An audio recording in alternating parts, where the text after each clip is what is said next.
Algérie. Le docteur Bekat Berkani s'est prononcé une autre fois à l'égard de la reprise des vols, estimant qu'elle doit être soumise à un protocole sanitaire spécial. En effet, lors de son passage sur les ondes de la chaîne I de la radio algérienne, le membre du comité de suivi de l'évolution de coronavirus Mohamed Bekat Berkani s'est revenu une autre fois sur la question de la reprise des vols en Algérie, estimant que cette dernière doit être soumise à un protocole sanitaire spécial, rapporte le média Actu Algérie. Selon la même source, lors de la même déclaration, l'intervenant a fait savoir que la reprise des vols dépend uniquement des hautes autorités du pays. Une fois le feu vert est donné, la reprise devra être soumise à un protocole sanitaire spécifique et adapté, a-t-il souligné. Pour le spécialiste, la situation épidémiologique dans le pays est en nette amélioration.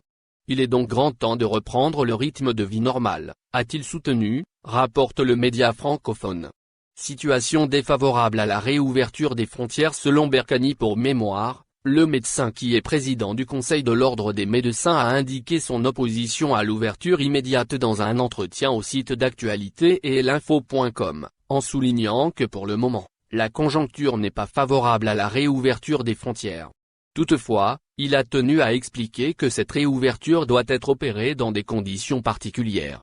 C'est ce que préconise le médecin après avoir affirmé que la France est le grand danger. Il ajoute, on doit attendre, voir et agir avec la plus grande prudence et attention. Nous venons tout juste de nous stabiliser, faisant référence à la situation épidémiologique. Il faut examiner les débouchés du déconfinement graduel, pour pouvoir décider après de la marche à suivre dans l'avenir. Berkani paraît persuadé que la situation sanitaire actuelle n'est pas favorable à l'ouverture des frontières.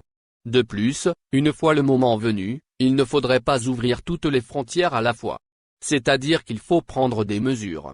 Il faut exiger, à l'image de la France par exemple, un test PCR de moins de 72 heures avant l'embarquement, recommande-t-il avec insistance.